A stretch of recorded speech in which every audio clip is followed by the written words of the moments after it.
In my last video, we talked about the Luna recovery plan put forward by Kwon, the CEO of Terra Labs. However, on Monday, Kwon put out another announcement on another blog post of a version 2 of a recovery plan that he's actually going to put out as a proposal for governance. Governance will then vote on the 18th of May to discuss whether or not this is the plan they want to move forward with. So let's go over this now version 2 of this recovery plan.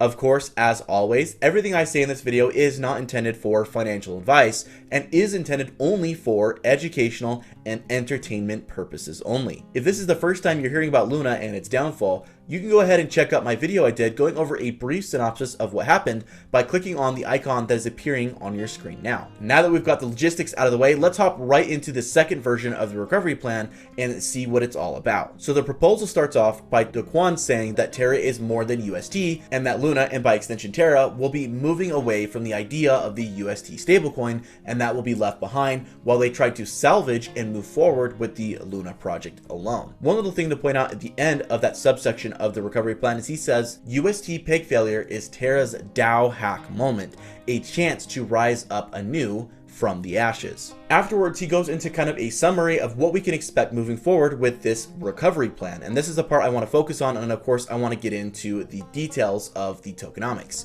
So the summary, he says, the fork the Terra chain into a new chain without the algorithmic stablecoin. As mentioned before, UST is going to be left behind. The old chain to be called Terra Classic and the new chain to be called Terra. Very similar kind of design to the Ethereum network, where they left Ethereum Classic, the old Ethereum, behind after their issues that they had with their blockchain, and then they moved a forked Ethereum over to another chain, which is the main chain that most people use when they talk about Ethereum. Luna to be airdropped across Luna Classic stakers, Luna Classic holders, residual UST holders, and essential app developers of Terra Classic. The TFL wallet, which is listed there, will be removed in the whitelist for the airdrops, making Terra a fully community-owned chain. So basically, the company-owned Terra wallet will no longer be participating in the new version of the forked version of Terra. They also want to allocate a large portion of the token distribution in 1, providing emergency runway for existing Terra dApp developers, and 2, align interest of devs with the long-term success of the ecosystem. Network security to be incentivized with token inflation.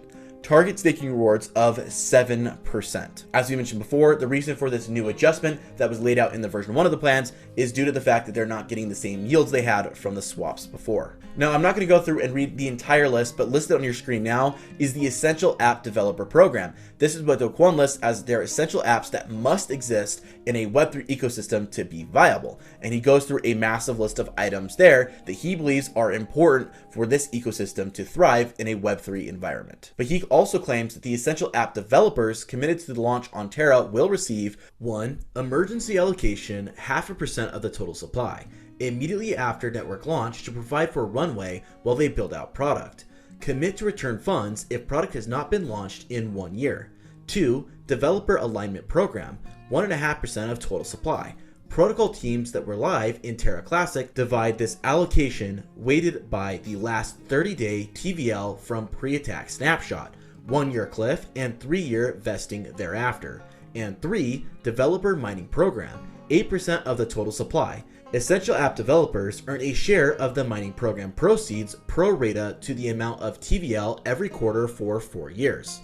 Essential app developers looking to join for emergency allocation should signal public support for the network on Twitter and social channels. So this is basically a push for Kwon to get the app developers involved with this push for a fork of Terra, and he's hoping that these developers can come on board and support this movement, and then therefore they could become rewarded in some way by doing so. Now, the token distribution, which we talked about on the version 1 of the recovery plan, is completely changed. So let's go over that a little bit here. Now, one big noticeable difference between version 1 and version 2, and even from the original version 2 to the final version, is that they took away the 1 billion token supply listed on the plan. So the version 1 listed 1 billion token supply, the version 2 version listed a 1 billion token supply, but on this final and updated version of the version 2 plan, it is no longer listed. However, this is the new breakdown for the token distribution. The community pool will receive 25% of the total supply, controlled by staked governance,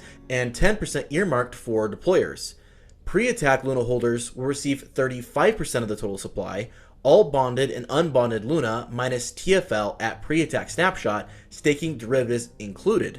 For wallets with more than 1 million Luna, there's a 1-year cliff and a 2-year vesting thereafter. And for wallets with less than 1 million Luna, there's a 1-year cliff with a 4-year vesting thereafter. Pre-attack UST holders get 10% of the total supply. There is a 500,000 token whale cap, covers up to 99.7% of all holders, but only 26.72% of AUST. 15% unlocked at Genesis, 85% vested over 2 years thereafter with a 6-month cliff. And the post-attack Luna holders at 10% will get staking derivatives included, with 15% of that 10% unlocked at Genesis and the other 85% vested over 2 years thereafter with a 6-month cliff. The post-attack UST holders will receive the last 20% of the supply, with 15% unlocked at Genesis and 85% vested over 2 years thereafter with a 6-month cliff. Now, for definitions as previously described, they do mention that pre-attack snapshot to be taken at Terra Classic's block of 7544910, and the post-attack snapshot to be taken at Terra Classic block 7790000. And all the tokens locked or vesting are staked at Genesis and must be unbonded to become liquid. So as you guys can see from what we just read there is a much more of a breakdown that's going on in this new plan versus the old plan that had a lot more vague language and larger percentages towards larger pools. This one has a bit more of a breakdown and a bit more specifics on what exactly those allocations will be going towards. So I'm curious to hear what your guys' thoughts are on the differences between the version 1 plan and the version 2 plan, and if you guys feel that this version 2 plan is an improvement on the original version. Now, there is some technical details he does also go over in this plan as well. He mentions the chain upgrade to commence in a few hours after the launch snapshot. Snapshots can change depending on development readiness, and vesting all vesting block by block. Terra Core to be forked with Oracle Treasury Market module removed and no UST. Luna eligibility includes Luna, bonded Luna, unbonded Luna, and staking derivatives. He also goes over rules and responsibilities that will be associated with this, such as the TFL kernel labs, which previously maintained Mantle, Station, Finder, and TerraCore to prepare core public infrastructure, wallets, gen file, release binary for the launch. The validators to volunteer to declare GentX and coordinate launch shortly after the launch snapshot. The community leaders looking to provide oversight over the Essential Dev program should form a multi-sig to oversee the Essential Dev allocation and act as a steering committee for this new change. So he kind of lays out what he expects each one of the kind of community leaders to do in order to make this entire project successful if they are to fork from Terra Classic to this new Terra blockchain. Now, an important thing here is he also notes a timeline that he expects everything to kind of move forward. He says, as we've mentioned before, that the 17th of May is when the announcement came out, which was Monday. The 18th is when the governance proposal will be out for vote. The 21st of May, the TerraCore release is cut and network launch instructions made available to the validators. And the 25th of May, the Essential App Developer registration is completed. The 27th of May, the Genesis file created for final launch snapshot. And the same day on the 27th, they expect a full network launch of this new fork of Terra. Now, personally, I think this plan is significantly more robust than the first version that we saw from Kwon just a few days ago. And if they are able to successfully fork off from Terra Classic onto their own Terra and are able to build back the community, I think that there could be some potential in the future for Luna to kind of build back up to where it was historically as a top 10 cryptocurrency. Now, I do have my doubts that this is going to be happening in any short-term process, as I think they're going to have to win back a lot of trust from their old community in order to have them reinvest and put back their lost funds into this new blockchain.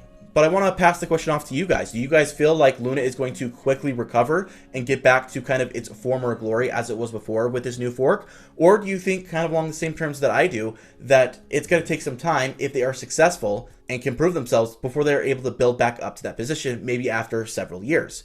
Or do you have even more of a cynical look at this and think that there is no way that Luna is going to dig themselves out of this hole? Of course, if you've come this far in the video, don't forget to hit the like button. Please consider subscribing to the channel if you're new here and clicking the notification bell so you can be notified when I produce new content. Thanks for watching, guys, and as always, I will catch you guys in my next video. Cheers.